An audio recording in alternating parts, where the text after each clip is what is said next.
just thank everybody for the opportunity to get the chance to share here this morning. I thank God for giving me the platform and the opportunity to share as well. I would like to start off with remembering, why we're able to be here today, first off, and that is because of the sacrifices that the men and women before us have made. One of those men was my great-grandfather, and he didn't die in war, but he was a sniper in World War I, which I thought that's really cool. My grandfather had a Bible that he carried on him at all times during the service, and my grandfather never opened it up until about 2 years ago. I pestered him about if I could just see it. And we opened it up and found all kinds of cool stuff in it, the maps, letters, and everything. And one of them was this poem, and I'd like to share it. It's called Conversion.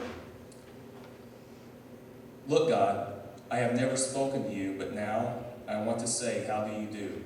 You see, God, they told me you didn't exist, and like a fool, I believed all of this. Last night from a shell hole I saw your sky. I figured right then they had told me a lie. Had I taken time to see the things you made, I'd known they weren't calling a spade a spade. I wonder, God, if you'd shake my hand somehow. I feel that you will understand. Funny, I had to come to this hellish place before I had the time to see your face. Well, I guess there isn't much more to say, and I'm sure glad, God, I met you today. I guess the 0 hour will soon be here, but I'm not afraid since I know you're near. The signal, well, God, I have got to go. I like you lots. This I want you to know. Look, now, this will be a horrible fight. Who knows, I may come to your house tonight. Though I wasn't friendly with you before, I wonder, God, if you'd wait at your door. Look, I'm crying, me, shedding tears. I wish I'd known you these many years. Well, I will have to go now, God. Goodbye. Strange, since I met you, I'm not afraid to die. And that was pretty inspirational right there. And I tried to do some research on it, and there was really no good evidence of who the author is. Somebody tried to give credit to a gentleman in Vietnam for it, but we know that's not true because my grandfather died, or my great-grandfather died before Vietnam even happened. But all the same, it was just a wonderful testament about what the generations before us had to go through in order for us to be able to do what we can do today. And because of what they've done before us, gives us the opportunity to bless other areas in the world, like that we're doing with the Nicaragua project. And as Pastor Kenny mentioned, today's offering goes completely to our Nicaragua project, and some very passionate donor, very compassionate donor, has agreed to double that. So I had my tithing already done on Friday whenever I got paid, but whenever I found this out, I've got another check in here to drop in the boxes in the back. So I ask that, after this today, you'll get to learn more about Nicaragua, about the project, that you look in your hearts and ask God, what does He want you to do?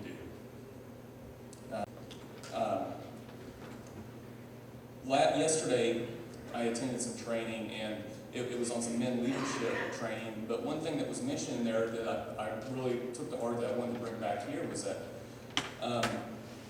we need to make sure that what we do as a church follows the mission statement that Pastor Kenny has established for us and that the church has established for us. So to recite that, our mission is to lead people into a growing relationship with Jesus Christ, the rock of our salvation, and to disciple people to spiritual maturity and equip them for ministry. And I think we'd like to go ahead and get this out in front of people more and more so that you can realize that projects like the Nicaragua project is doing just that, is doing what we're asking to do. Next, we've got a slideshow that Minnow had put together, and this is going to be, it's about a minute long, and it's showing the progress of the 6th church that we've been working on for the past, say, year and a half. Is that about right?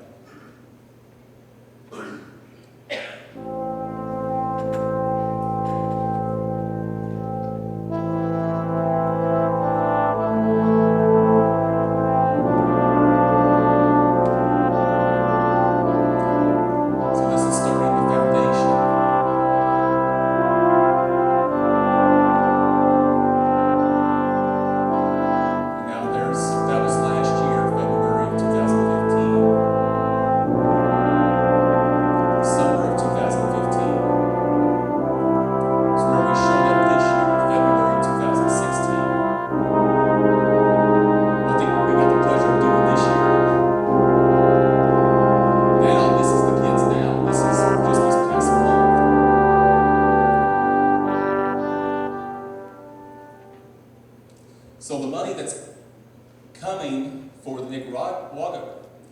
Nicaraguan project, mission project, is helping to fund this building site. They needed a place for the kids to get together, to know Christ, to have a safe place to go get fed. Here in a minute, I'll show you some slides of their living arrangements and everything else. But the compassion site, earlier this year, they were able to get a compassion number, and that's compassion 291. In fact, Sarah and I have been fortunate enough that we're able to sponsor our first child from that site. And I told Kenny yesterday that I should be looking for a letter very soon. It was in my mailbox yesterday morning. Yeah.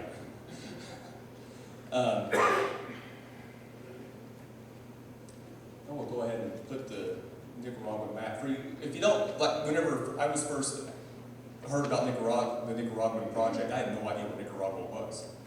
But you can see on the map, it's right there. It's in Central America, almost in South America. And I've added Meno up there on the picture because he's pretty much become a Nicaraguan. In fact, his last name is no longer Miller down there. They know him as Sanchez. It's amazing the relationship that he has with them, and then the moment that you get down there, you start to build that same relationship. It's just amazing. Throughout this, I want you guys to see kind of what is going on, why we're doing it, and to kind of spark an interest for you to do it as well. If you have any questions about it, there's Meno. Meno's right over here. The other thing that I wanted to point out is what we're supporting a lot of times is the compassion projects. It started with Passion 155 with Pastor Dennis, and now we're helping him. He's helping us to help Compassion 291 with Pastor Wayner. And then they're already starting on another church. The other name to mention here is Beth Jess. She is our Compassion International advocate for the church. So to sponsor a child, if you have any questions at all, she's would be more than willing to help you there. Now, unfortunately, she's not here this morning. Apparently, the Jesses have this thing called Jess Fest. That's why you don't see Jesse up here this morning. But isn't that cool to have a last name Jess so you can have it rhyme with Jess Fest? My wife is shaking her head at my back jokes. The first time I went down to Nicaragua, I attended my very first outdoor church service. If you could, turn with me to Psalms 128.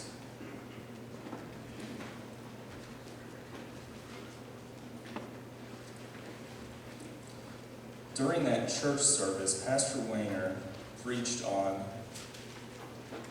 this chapter in Psalms. And of course, while he was preaching it, I didn't understand a word he was saying. But you could feel it. You could feel it whenever he taught it. So I had to go back and study it myself. So Psalms 128 starts out.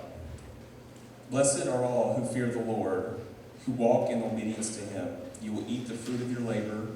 Blessings and prosperity will be yours. Your wife will be like a fruitful vine within your house. Your children will be like olive shoots around your table. Yes, this will be the blessing for the man who fears the Lord. May the Lord bless you from Zion. May you see the prosperity of Jerusalem all the days of your life. May you live to see your children's children. Peace be on Israel. I think Pastor Wayner was praying that prayer for us, with us, because of the blessing that we've been able to I guess, upon them, or the blessing that we're able to share with them. But oddly enough, it was more of a reverse for me, at least, while I was there. It was, I got blessed just by being there. All the stuff that I have here is nothing compared to the joy that they have there. And I got to witness and share in that joy. We'll go ahead and start the rest of the slides on there. So I'm going to talk a little bit about what each one of these slides are. This was from this past year. If you can see the smoke coming up there, that's an actual volcano about 2 fields away from the work site that we were at. I was a little concerned about this. I'm not used to being around volcanoes. Whenever we got up to the work site, though, the guys were kind of laughing about it, pointing it's common there. So it wasn't that big of a deal to them. Go ahead and go to the next. This slide is showing what I consider my non-OSHA approved ladder. The U.S. government, OSHA, has not gotten into Nicaragua yet.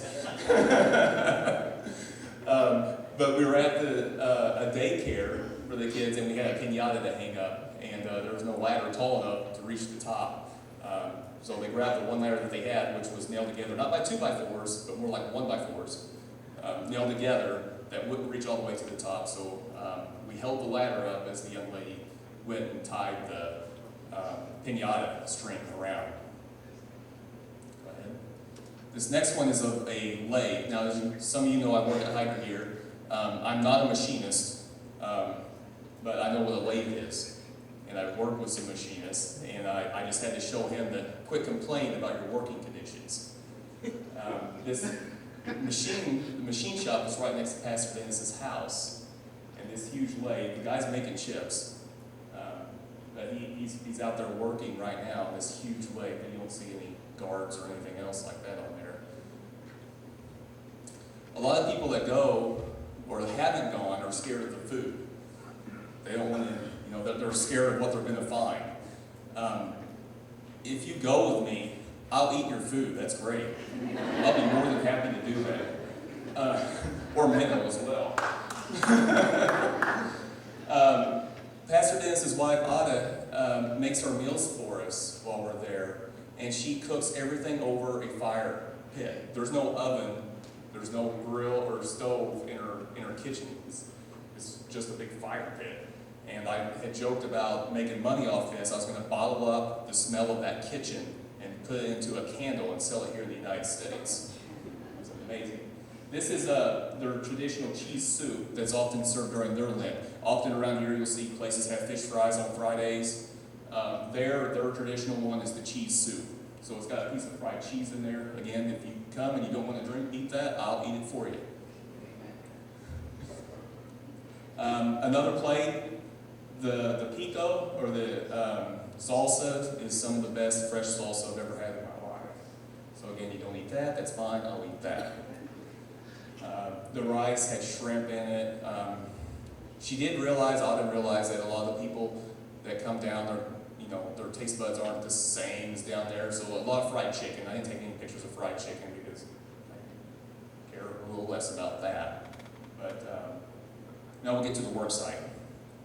This was what it looked like in 2015 whenever I arrived. So in 2015, in February, they already laid the foundation posts there, and now it was our job to get those piles of dirt to the other side. And this is what it looked like whenever we showed up this year. There was already a building there. The kids were actually in that first room whenever we got there, having a class inside there. And now our job was to get concrete on the second floor. How do we mix concrete? We put all the ingredients on the ground and just start mixing it together. As you can see, there is a concrete mixer there that we rented. We found out that their process is actually still quicker because they can mix more concrete on the ground than what we can do in the mixer. How do we get the concrete up to the second floor? With our scaffolding and human power. You can see Tate is up there, Doug's up there as well. This was their first year, and I'm sure they had a blast. Right, Doug? Yeah. All right. Here I am with, I had to write down the names just to be sure. Jose Manuel and Yanni Moses. Yanni's the one in the Yankees hat, and Jose Manuel is up on the top. And here's what's going to happen is they're going to fill up the buckets, and then they're going to hand, hopefully they're just half-filled concrete buckets up to both of us. So it's going to take two of us to get it up to Jose Manuel. Jose Manuel grabs it, and then he dumps it on the floor. And then you've got a team up there that's, evening everything out. This right here was the finished product the night that we had our last church service. I jumped up on the roof and I got a picture of this here. So whenever you saw Minnow's slides, you saw already now there's already walls up there. There's concrete blocks in the middle there, so all that's cleaned out. This is the penalty, or this is the cost of working. That was just from mixing concrete the first day that I was down there. And I wore gloves. I really wore gloves. And I got this huge blister on my hand. After that, I gave up the gloves. I cut up my handkerchief, tied it around, took duct tape, and wrapped my hand up. And then this is the second drive, because you can't see that all that well.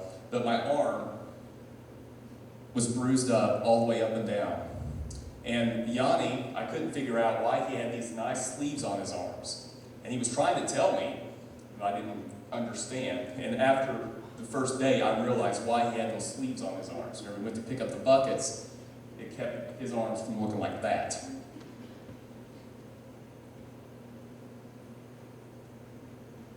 The community that we're working in, and this is important. What I wanted to show here was the communities that we're in right now, they're not in the city. These are out in what they call like a countryside or something, but all the houses, and that's the road, in between the fences, that's the road that we're traveling up and down. And that's the houses. That's actually a corrugated tin house. There's another. The fences are really there. They're obviously not to keep people in or out, but they're to stake their property. That's saying that this is my land. And this house right here is very special to me. This is Josue's house, our sponsor child from Project 155.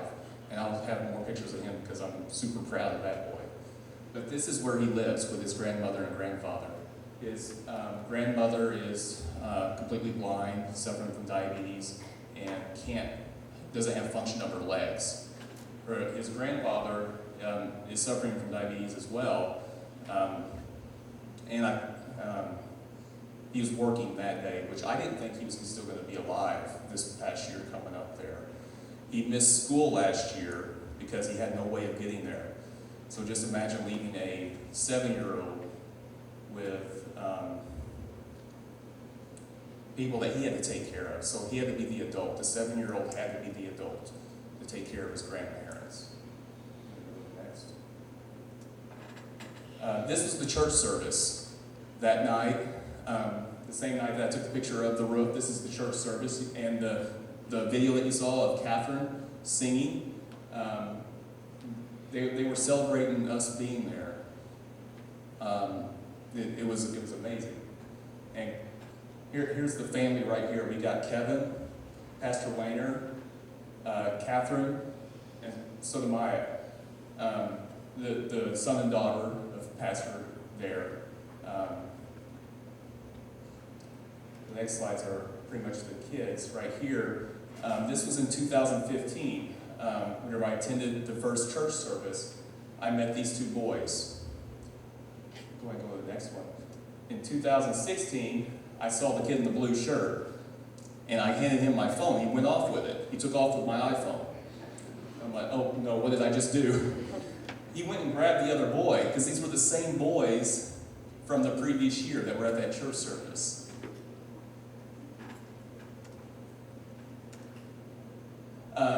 This is Francisco. I met Francisco in 2015 while I was there, and he worked me in the ground. Francisco is, I want to say, it's mid to late 60s, and he worked me in the ground.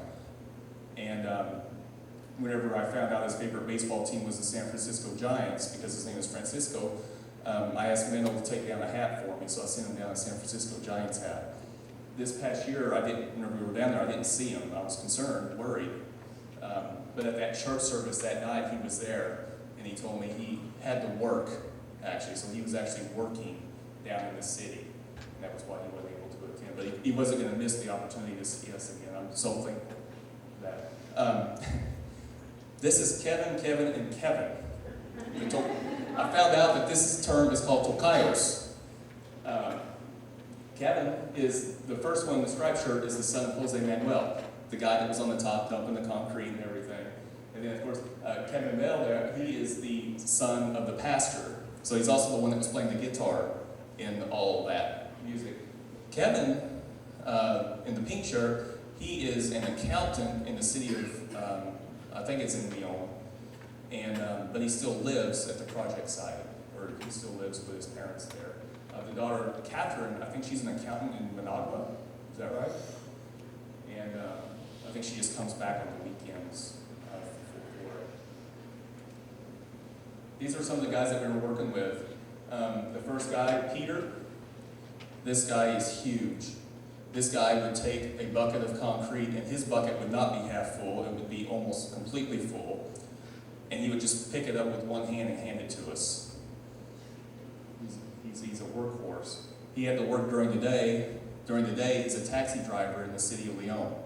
The taxis in Lyon are really small. So he had a really big guy getting out of a little bitty car whenever he came to the site. The next guy in the striped shirt, his name is Jesus. We kid back and forth with each other and call each other local, and local being crazy.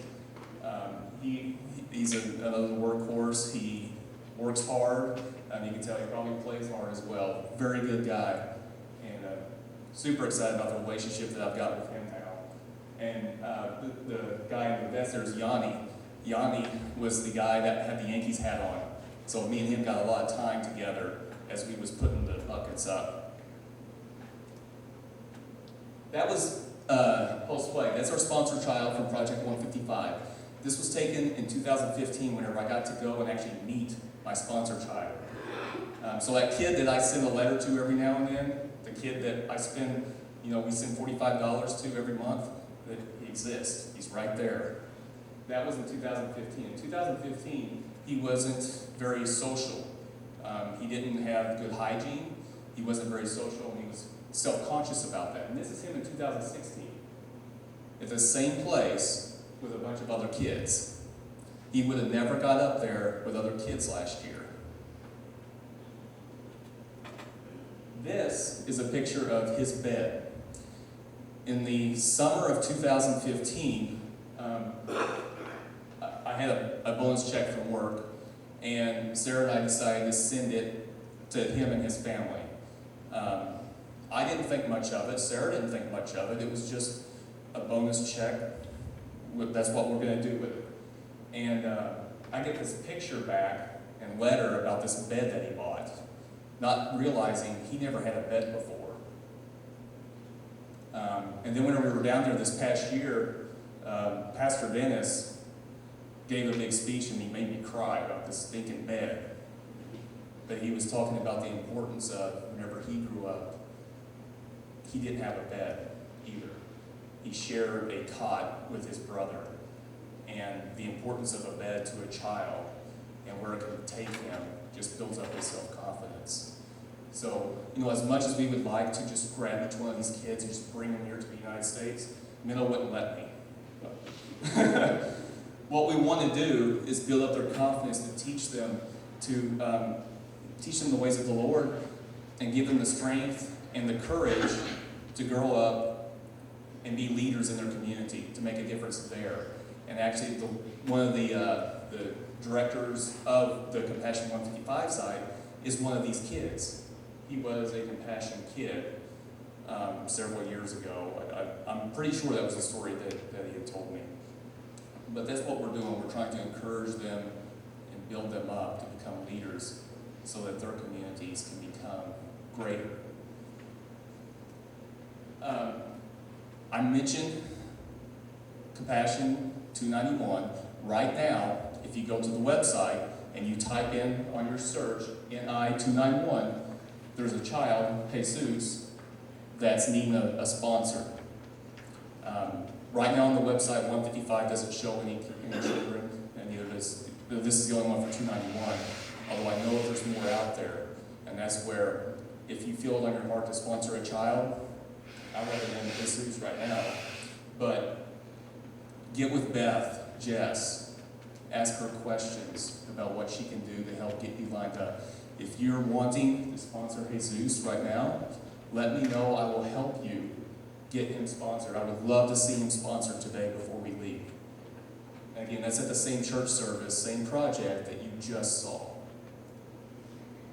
And this is why we do it. This is exactly why we're down in Nicaragua.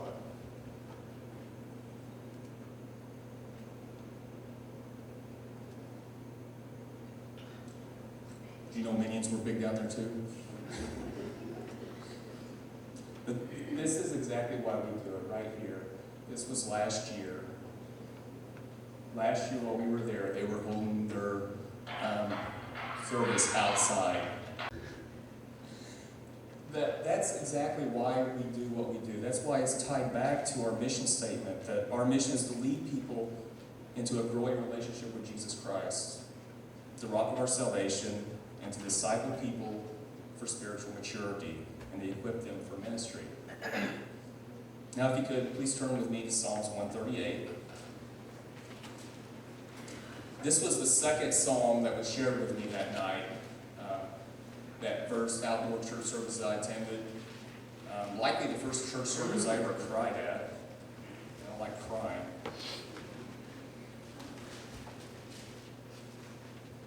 In Psalm 138 it says, I will praise you, Lord, with all my heart. Before the gods I will sing your praise. I will bow down towards your holy temple and praise your name. For your unfailing love and your faithfulness, for you have so exalted your solemn decree that it surpasses your fame. When I called, you answered me. You greatly emboldened me. May all the kings of the earth praise your name. May all the kings of the earth praise you, Lord, when they hear what you have decreed. May they sing of the ways of the Lord, for the glory of the Lord is great. Though the Lord is exalted, he looks kindly on the lowly. Though loftily, he sees them from afar. Though I walk in the midst of trouble, you preserve my life. You stretch out your hand against me. You stretch out your hand against the anger of my foes. With your right hand you save me. The Lord will vindicate me. Your love, Lord, endures forever. Do not abandon the works of your hands. I just want to thank you guys again for letting me come up here and share. I hope that, that whenever you see what's happening down there, that you know that the Nicaragua project is awesome. It's great. It's changing lives. So remember that today's offering has a matched donor. So there's offering boxes in the back, and I showed a link last night on my Facebook page. You can do it on there as well. We typically, I don't hand around an offering plate or anything like that. But again, I just want to thank you for being here this morning. I also don't want to forget and thank the men and women, the families of the men and women that have served. Without those that paid the ultimate sacrifice, we can't do this. We can't help people in Nicaragua. And we don't want to neglect the people here as well. So I just hope this opens up your eyes and your hearts, and I thank you for that. Just bow our heads and pray. Dear Heavenly Father, I thank you so much for this opportunity to serve you. You've blessed my life beyond comprehension of my mind. I just ask that you lead me in the right direction to be able to do this for others. I thank you for this opportunity. I thank you for each and every person that's here this morning. I pray that you are with the churches and the families down in Nicaragua. It's amazing while we're down there how they are praying for us so much. And I feel bad for not doing the same as much as I know that they're doing for me. Please work in my heart the ability, the mindset to do that. I just thank you for the work. I get in my mind sometimes that I don't have enough, yet I have more than enough. In the same mindset they have, they don't have that much of a mindset of having not enough. They have a mindset of having an abundance, more than enough. I thank you for this church, for having a family that works in the ministry of helping others. just pray that you be with us this weekend and ask that you bless each and every person here this morning. In Jesus Christ we pray.